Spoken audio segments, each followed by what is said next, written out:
සුබ දවසක් මගේ යාළුවෝ හැම දෙනාටම අදත් ඔයාලට brand new episode එකක් අරගෙන ඇවිල්ලා ඉන්නේ. ඉතින් Photoshop series එකේ දෙවැනි episode එක තමයි අද අරගෙන ඇවිල්ලා තියෙන්නේ. ඉතින් පළවෙනි episode එක තාමත් ඔයා බැලුවේ නැත්නම් දැම්මම මගේ YouTube channel එකේ තියෙනවා. පළවෙනි episode එක බලන්න. මොකද ඔයා Photoshop වල දක්ෂයෙක් වෙන්න නම් මේක step by step එන්න ඕනේ. අද මම ඔයාලට කියලා දෙන්න යන්නේ කොහොමද මේ Photoshop වල තියෙන tools ටික use කරන්නේ කියලා. ඉතින් වැඩි කතා බහක් නැතුව අපි යම් වීඩියෝ එකට. තාමත් ඔයා මගේ channel එක subscribe කරලා නැත්නම් දැන්ම subscribe කරන්න. ඒ වගේම පහලින් තියෙන bell icon එක click කරලා මම වීඩියෝ එකක් දාපු ගමන් ගෙන්න ගන්න අමතක කරන්න එපා.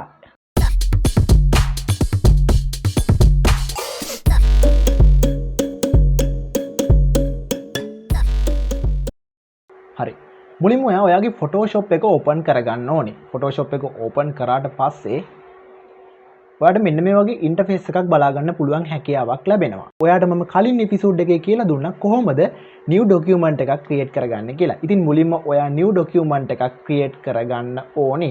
ඉතින් ඔයාට ඒ ගැන ලොකු දැනුමක් නැත්නම් ඔයාට පුළුවන් මගේ කලින් වීඩියෝ එක බලන්න කොහොමද new document එකක් create කරගන්නේ කියලා. new document එකක් create කරගත්තට පස්සේ අපි අද කතා කරන්න යන්නේ මෙන්න මෙතන තියෙන මේ tools වලින් අපිට අත්‍යවශ්‍යම tool කිහිපයක් ගැන තමයි අද වීඩියෝ එකෙන් කතා කරන්න බලාපොරොත්තු වෙන්නේ ඉන්නේ.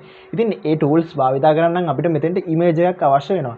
ඒ නිසා මම මේක minimize කරලා image එකක් ගන්නවා. ඉතින් මෙහෙම image එකක් අරගෙන ඇවිල්ලා ඇදලා මම Photoshop එකට drag කරනවා. drag කරාට පස්සේ enter කරන්න ඕනේ.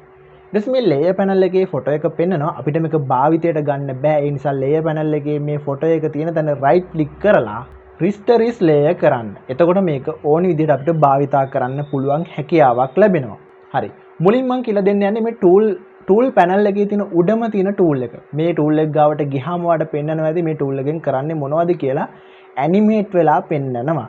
ඉතින් මම ඔයාලට මේකේ වැදගත්ම වෙන tool ටික ගැන අද කියලා දෙන්නම්. මේ උඩින්ම තියෙන move tool එක. move tool එක මෙහෙම භාවිතයට ගන්න. move tool එකෙන් පුළුවන් ඕනිම image එකක් ඕනි තැනකට move කරන්න පුළුවන්. මෙන්න මේ විදිහට අල්ලලා එහෙට මෙහෙට උඩට පල්ලෙහාට හරහාට ඕනි තැනකට move කරන්න පුළුවන්. ඒ වගේම මේ image එක ලොකු කුඩා කරන්නත් මේකෙන් හැකියාව තියෙනවා. ඉතින් කාගේ හරි Photoshop එක මෙහෙම ලොකු කුඩා කරන option එක වටේට පෙන්වන්නේ නැත්නම් ඔයා මේ tool එක select කරලා ඉවරලා මේ උඩ panel එකේ තියෙනවා auto selection සහ show transform control කියලා එකක්. එතන auto select කියන එක tick එකයි show transform control කියන එකේ tick එකයි අනිවාර්යයෙන්ම දාන්න. එතකොට ඔයාට මේ transform එක පෙන්වනවා. ඊළඟ දෙවෙනි tool එක තමයි මෙන්න මෙතන තියෙන මේ merge tool එක. merge tool එක තියෙනවා. merge tool එකෙන් පුළුවන් ඔයාට අවශ්‍ය ප්‍රමාණයක් selection එකක් දෙන්න. මේ විදිහට අවශ්‍ය ප්‍රමාණයක් selection එකක් දෙන්න පුළුවන්. ඒ වගේම ඊට යටින් තියෙනවා lasso tool එක. lasso tool එකෙන් සිද්ධ වෙන්නේ මේකෙන් ගොඩක් වැඩ කරගන්න පුළුවන්. මම සරලව ඔබට පැහැදිලි කරන්නම් මේ tool වලින් වෙන දේවල්.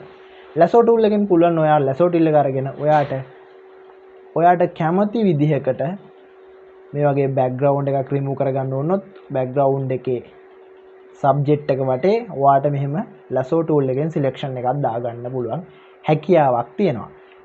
ඊළඟට තියෙනවා quick selection tool එක. මේකත් තවත් selection tool එකක්. ඔයාට colors අනුව මේක එක click එකෙන් අපි තුමු background frame එක තියෙන one color එකක් කියලා එක click එකකින් මුළු background එකම select කරගෙන background එක remove කරගන්න හැකියාවක් තියෙනවා. අපි ඒ ගැන ඉදිරියේදී තව ගොඩක් දුරට කතා කරමු. ඊළඟට වැදගත් වෙන tool එකක් තමයි මෙන්න මෙතන තියෙන මේ crop tool එක. ඔයාට අවශ්‍ය ප්‍රමාණයට මෙහෙම select කරලා image එක crop කරගන්න පුළුවන් enter press කරලා. ඊළඟට ආයෙත් වැදගත් වෙන tool එකක් තමයි මෙන්න මේ පහලින් තියෙන මකන එක රූපයක් තියෙන eraser tool එක. eraser tool එක පාවිච්චි කරලා ඔයාට අවශ්‍ය දෙයක් erase කරගන්න පුළුවන්. මෙන්න මේ විදිහට. ඉතින් මේ erase කරගන්නකොට ඔයාට මෙන්න මේ උඩ panel එකේ පේනවා smooth එක වැඩි කරගන්න පුළුවන්. අඩු කරගන්න smooth එක වැඩි කරලා erase කරොත් හොඳටම මැකෙනවා. smooth එක අඩු කරන්න පුළුවන්. එතකොට මැකෙන ප්‍රමාණය අඩු වෙනවා. මෙන්න මෙහෙම ස්මූත් ෆ්ලෝ එක අඩු කරන්න පුළුවන්, ෆ්ලෝ එක වැඩි කරන්න පුළුවන්. ඉතින් ඔයා මේ උඩ තියෙන දේවල් අඩු වැඩි කරලා මේක ඉරේස් කරලා බලන්න. එතකොට ඔයාටම අවබෝධයක් ලැබෙනවා මේ ඉරේසර් ටූල් එකෙන් කොහොමද වැඩ කරන්නේ කියලා. ඒ වගේම ඉරේසර් ටූල් එක ඔයාට මේ තියෙන ඉරේසර් ටූල් එක ලොකු කුඩා කරගන්න පුළුවන්. ඔයාගේ කීබෝඩ් එකේ T letter එකට දකුණු පැත්තෙන් තියෙන keys දෙක භාවිතා කරලා. ඊළඟට වැදගත් වෙන tool එකක් තමයි මේ T කියන්නේ T tool එක. T එකෙන් වෙන්නේ මේ T අකුරක් හැඩයට දින tool එක. මේ tool එකට කියන්නේ type tool එක කියලා. ඔයා මේක background එක කැමති තැනක ඉඳලා click කරාම ඔයාට type කරගන්න පුළුවන්. ඉතින් මෙතන උඩ panel එකක් තියෙනවා. එතෙන්ට ගිහලා ඔයාට පුළුවන් font එක change කරන්න, මේ අකුරු වල size එක හදන්න. ඔයා මේ දේවල් කරලම බලන්න. මේ tool එකේ මේ උඩ තියෙන features භාවිතා කරලා බලන්න. මීට අමතරව අපිට වැදගත් වෙන තවත් tool එකක් තමයි මෙන්න මේ කාචයක් වගේ තියෙන tool එක. මේකෙන් තමයි අපිට zoom කරගන්න සහ zoom out කරගන්න පුළුවන් tool එක. මේකට කියන්නේ zoom tool එක කියලා. අපි click කරාම zoom වෙනවා.